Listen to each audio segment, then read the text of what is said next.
ಎಲ್ಲರಿಗೂ ನಮಸ್ಕಾರ. ಮೊದಲನೇ ನರ್ಸಿಂಗ್ ಪ್ರಾಕ್ಟಿಕಲ್ ಪರೀಕ್ಷೆ ಹತ್ರ ಬರ್ತಿದೆ ಅಂದಾಗ ಸ್ವಲ್ಪ ಟೆನ್ಷನ್ ಆಗೋದು ಕಾಮನ್. ಅಯ್ಯೋ ಏನಪ್ಪ ಮಾಡೋದು ಅಂತ ಗೊಂದಲ ಆಗ್ತಿದ್ರೆ ಚಿಂತೆ ಬಿಡಿ. ಈ ವಿಶ್ಲೇಷಣೆಯಲ್ಲಿ ಆ ಎಲ್ಲ ಟೆನ್ಷನ್ ಬದಿಗಿಟ್ಟು ಫುಲ್ ಕಾನ್ಫಿಡೆನ್ಸ್ನಿಂದ ಪರೀಕ್ಷೆಗೆ ಹೇಗೆ ರೆಡಿಯಾಗೋದು ಅಂತ ನೋಡೋಣ ಬನ್ನಿ. ಹೌದು, ಮೊದಲ ಪ್ರಾಕ್ಟಿಕಲ್ ಅಂದಮೇಲೆ ಸ್ವಲ್ಪ ಒತ್ತಡ ಇದ್ದೇ ಇರುತ್ತೆ. ಅದರಲ್ಲೂ ಫಸ್ಟ್ ಟೈಮ್ ಅಲ್ವಾ, ಸಹಜವಾಗಿಯೇ ಆತಂಕ ಆಗುತ್ತೆ. ಆದ್ರೆ ಆ ಒತ್ತಡವನ್ನೇ ಒಂದು ಪಾಸಿಟಿವ್ ಎನರ್ಜಿಯಾಗಿ, ಅಂದ್ರೆ ಒಂದು ಒಳ್ಳೆ ಸಿದ್ಧತೆಯಾಗಿ ಪರಿವರ್ತಿಸೋದು ಹೇಗೆ ಅನ್ನೋದೇ ಈ ಮಾರ್ಗದರ್ಶನದ ಮುಖ್ಯ ಉದ್ದೇಶ. ಹಾಗಾದ್ರೆ ಶುರು ಮಾಡೋಣ ಅಲ್ವಾ? ಮೊದ್ಲಿಗೆ ಈ ಪರೀಕ್ಷೆಯ ಸ್ವರೂಪ ಹೇಗಿರುತ್ತೆ ಅಂತ ಅರ್ಥ ಮಾಡ್ಕೊಳ್ಳೋಣ. ಒಮ್ಮೆ ಇದರ ಸ್ಟ್ರಕ್ಚರ್ ಗೊತ್ತಾದ್ರೆ ಅರ್ಧ ಭಯ ಅಲ್ಲೇ ಹೊರಟೋಗತ್ತೆ. ನೋಡಿ, ಈ ಪರೀಕ್ಷೆ ಒಂದೇ ಕಡೆ ನಡೆಯಲ್ಲ, ಎರಡೂ ಬೇರೆ ಬೇರೆ ಜಾಗದಲ್ಲಿ ನಡೆಯುತ್ತೆ. ಮೊದಲನೇ ಭಾಗ ಹಾಸ್ಪಿಟಲಲ್ಲಿ ರೋಗಿಯ ಪಕ್ಕದಲ್ಲೇ ಮಾಡೋ ಬೆಡ್ಸೈಡ್ ಅಸೆಸ್ಮೆಂಟ್. ಇನ್ನು ಎರಡನೇ ಭಾಗ ನಮ್ಮ ಕಾಲೇಜಲ್ಲೇ ನಡೆಯೋ OSC ಅಂದ್ರೆ ಆಬ್ಜೆಕ್ಟಿವ್ ಸ್ಟ್ರಕ್ಚರ್ಡ್ ಕ್ಲಿನಿಕಲ್ ಎಕ್ಸಾಮಿನೇಷನ್. ಇವೆರಡಕ್ಕೂ ಹೇಗೆ ತಯಾರಿ ನಡೆಸಬೇಕು ಅಂತ ಈಗ ಒಂದೊಂದಾಗಿ ನೋಡೋಣ. ಒಂದ್ ಸೀಕ್ರೆಟ್ ಹೇಳ್ನಾ? ಪ್ರಾಕ್ಟಿಕಲ್ಸ್ ಅಂದ ತಕ್ಷಣ ಏನೋ ಹೊಸದಾಗಿ ಓದ್ಬೇಕು ಅಂತ ಅನ್ಕೋಬೇಡಿ. ಥಿಯರಿ ಎಕ್ಸಾಮ್ಗೇನು ಓದಿದ್ವ್ಯೋ ಅದೇ ಜ್ಞಾನನೇ ಇಲ್ಲಿ ನಮ್ಮ ಬ್ರಹ್ಮಾಸ್ತ್ರ. ಅದನ್ನೇ ಚೆನ್ನಾಗಿ ಮತ್ತೆ ಮತ್ತೆ ರಿವೈಸ್ ಮಾಡಿದ್ರೆ ಸಾಕು, ಪ್ರಾಕ್ಟಿಕಲ್ಸ್ ತುಂಬಾನೇ ಸುಲಭ ಅನ್ಸುತ್ತೆ. ಸರಿ, ಆ ಥಿಯರಿ ಜ್ಞಾನವನ್ನ ಈಗ ಪ್ರಾಕ್ಟಿಕಲ್ ಆಗಿ ಹೇಗೆ ಬಳಸೋದು? ಈಗ ಪರೀಕ್ಷೆಯ ಮೊದಲ ಭಾಗ ಅಂದ್ರೆ ಹಾಸ್ಪಿಟಲ್ನಲ್ಲಿ ನಡೆಯುವ ಬೆಡ್ಸೈಡ್ ಅಸೆಸ್ಮೆಂಟ್ ಕಡೆ ಹೋಗೋಣ.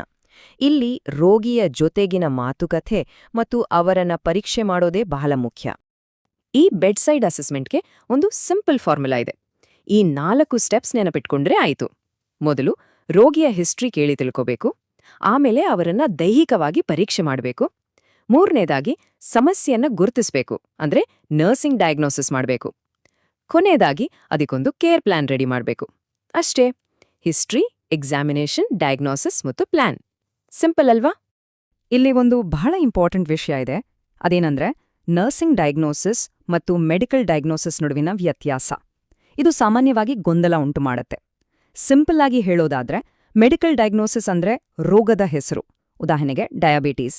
ಆದ್ರೆ ನರ್ಸಿಂಗ್ ಡಯಾಗ್ನೋಸಿಸ್ ಅಂದ್ರೆ ಆ ರೋಗದಿಂದ ರೋಗಿಗೆ ಆಗ್ತಿರೋ ತೊಂದ್ರೆ, ಅಂದ್ರೆ ಅನಾರೋಗ್ಯದ ಬಗ್ಗೆ ಜ್ಞಾನದ ಕೊರತೆ. ಈ ವ್ಯತ್ಯಾಸವನ್ನ ಅರ್ಥ ಮಾಡ್ಕೊಳ್ಳೋದು ತುಂಬಾನೇ ಮುಖ್ಯ.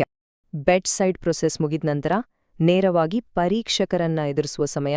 ಅವರು ಕೇಳೋ ಪ್ರಶ್ನೆಗಳಿಗೂ ಉತ್ತರ ಕೊಡಬೇಕು, ಅವ್ರು ಹೇಳಿದ ಪ್ರೊಸೀಜರ್ ಮಾಡಿ ತೋರಿಸ್ಬೇಕು.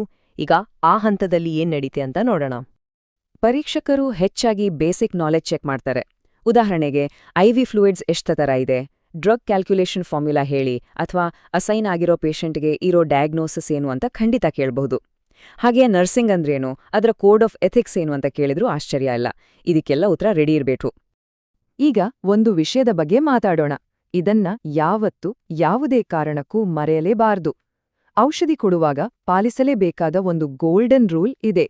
ಅದುವೇ ಔಷಧಿ ಆಡಳಿತದ 10 ಹಕ್ಕುಗಳು ಅಥವಾ 10 ರೈಟ್ಸ್ ಆಫ್ ಮೆಡಿಕೇಷನ್ ಅಡ್ಮಿನಿಸ್ಟ್ರೇಷನ್. ಇದನ್ನ ಬರೀ ಪರೀಕ್ಷೆಗೆ ಅಂತಲ್ಲ, ಇಡೀ ನರ್ಸಿಂಗ್ ವೃತ್ತಿ ಜೀವನದಲ್ಲಿ ಅಕ್ಷರಶಃ ಪಾಲಿಸಲೇಬೇಕು. ಇದರಲ್ಲಿ ಒಂದೇ ಒಂದು ಪಾಯಿಂಟ್ ಮಿಸ್ ಮಾಡುವಂತಿಲ್ಲ. ಪ್ರತಿಯೊಂದು ಹಕ್ಕು ಬಾಯ್ಪಾಠ ಆಗಿರ್ಲೇಬೇಕು. ಇದು ನಮ್ಮ ಜವಾಬ್ದಾರಿಯ ಅಡಿಪಾಯ. ಬರೀ ಜ್ಞಾನ ಇದ್ರೆ ಸಾಲ್ದು, ಅದನ್ನ ಮಾಡಿ ತೋರಿಸೋ ಕೌಶಲ್ಯವೂ ಬೇಕು.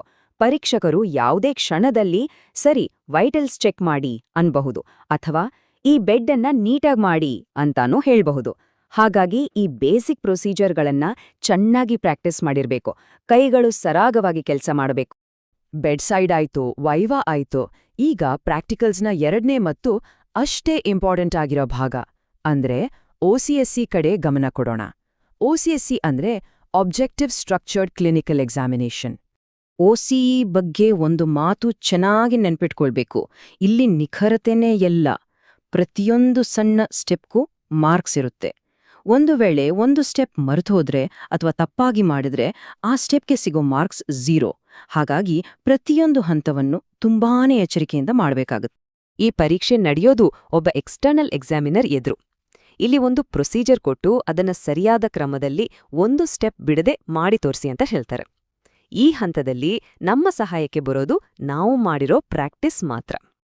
ಕೆಲಸ ಮಾಡೋದು ಎಷ್ಟು ಮುಖ್ಯವೋ, ಮಾಡಿದ್ದನ್ನ ಸರಿಯಾಗಿ ಬರೆದಿಡೋದು ಅಂದ್ರೆ ಡಾಕ್ಯುಮೆಂಟ್ ಮಾಡೋದು ಕೂಡ ಅಷ್ಟೇ ಮುಖ್ಯ. ಡಾಕ್ಯುಮೆಂಟೇಷನ್ಗೆ ಒಂದು ಪ್ರೋಟೋಕಾಲ್ ಇದೆ. ಮೊದಲು ಡೇಟು ಟೈಮ್ ಹಾಕಬೇಕು, ಆಮೇಲೆ ಪೇಷಂಟ್ ಹೆಸರು ಡಯಾಗ್ನೋಸಿಸ್ ಬರಿಬೇಕು, ಏನ್ ಕೇರ್ ಕೊಟ್ಟಿದೀವಿ ಅಂತ ಸ್ಪಷ್ಟವಾಗಿ ವಿವರಿಸಬೇಕು. ರೋಗಿಗೇನಾದ್ರೂ ಕಾಂಪ್ಲಿಕೇಶನ್ಸ್ ಆಗಿದ್ರೆ ಅದನ್ನೂ ನೋಟ್ ಮಾಡಬೇಕು. ಎಲ್ಲಕ್ಕಿಂತ ಮುಖ್ಯವಾಗಿ ಬರೆದು ಮುಗಿಸಿದ ತಕ್ಷಣವೇ ಸಹಿ ಹಾಕಬೇಕು. ಸರಿ, ಪರೀಕ್ಷೆ ಟೆಕ್ನಿಕಲ್ ವಿಷಯಗಳ ಬಗ್ಗೆ ಎಲ್ಲ ಮಾತಾಡಿದ್ದಾಯ್ತು. ಈಗ ಕೊನೆಯದಾಗಿ ಒಂದು ವಿಷಯ, ಆದ್ರೆ ಇದು ಅಂಕಗಳ ಮೇಲೆ ದೊಡ್ಡ ಪ್ರಭಾವ ಬೀರಬಲ್ಲದು. ಅದೇ ವೃತ್ತಿಪರ ನೋಟ, ಅಂದ್ರೆ ನಮ್ಮ ಪ್ರೊಫೆಷನಲ್ ಅಪಿಯರೆನ್ಸ್. ಪರೀಕ್ಷೆ ದಿನ ಯೂನಿಫಾರ್ಮ್ ಎಕ್ದಮ್ ಸ್ವಚ್ಛವಾಗಿ ನೀಟಾಗಿ ಐರನ್ ಮಾಡಿರ್ಬೇಕು. ಪುರುಷ ವಿದ್ಯಾರ್ಥಿಗಳಾದ್ರೆ ಕ್ಲೀನ್ ಶೇವ್ ಮಾಡಿರ್ಬೇಕು, ತಲೆಗೆ ಎಣ್ಣೆ ಹಚ್ಚಿ ಅಚ್ಚುಕಟ್ಟಾಗಿ ಬಾಚ್ಕೊಂಡಿರ್ಬೇಕು. ಇನ್ನು ಮಹಿಳಾ ವಿದ್ಯಾರ್ಥಿಗಳಾದ್ರೆ ಕೂದಲನ್ನ ನೀಟಾಗಿ ಬನ್ ಹಾಕಿ ಕಟ್ಟಿರ್ಬೇಕು. ಇದು ಶಿಸ್ತಿನ ಸಂಕೇತ. ಇದನ್ನೆಲ್ಲ ಯಾಕ್ ಮಾಡ್ಬೇಕು ಅಂತ ಯೋಚನೆ ಬರ್ತಿದ್ಯಾ? ಯಾಕಂದ್ರೆ ನಮ್ಮ ವೃತ್ತಿಪರ ನೋಟ ಪರೀಕ್ಷಕರ ಮೇಲೆ ಒಂದು ಒಳ್ಳೆ ಇಂಪ್ರೆಷನ್ ಕೊಡುತ್ತೆ. ಇದು ಖಂಡಿತವಾಗಿಯೂ ಎಕ್ಸ್ಟರ್ನಲ್ ಮಾರ್ಕ್ಸ್ ಮೇಲೆ ಪಾಸಿಟಿವ್ ಪರಿಣಾಮ ಬೀರ್ಬೋದು. ಅಚ್ಚುಕಟ್ಟಾಗಿರೋದು ಈ ವೃತ್ತಿ ಬಗ್ಗೆ ನಮ್ಗಿರೋ ಗಂಭೀರ್ಯತೆಯನ್ನ ತೋರ್ಸುತ್ತೆ. ಹಾಗಾದ್ರೆ ಪರೀಕ್ಷೆ ರಚನೆ, ಬೆಡ್ಸೈಡ್ ಅಸೆಸ್ಮೆಂಟ್, OSCE, ಪ್ರೊಫೆಷನಲ್ ಲುಕ್ ಹೀಗೆ ಪ್ರತಿಯೊಂದು ಅಂಶವನ್ನು ನಾವು ನೋಡಿದೆವೆ. ಈ ಎಲ್ಲ ತಯಾರಿಯ ನಂತರ ಒಳಗಿದ್ದ ಆತಂಕ ಸ್ವಲ್ಪವಾದ್ರೂ ಕಡಿಮೆ ಆಗಿ ಆತ್ಮವಿಶ್ವಾಸ ಬಂದಿದೆ ಅಲ್ವಾ?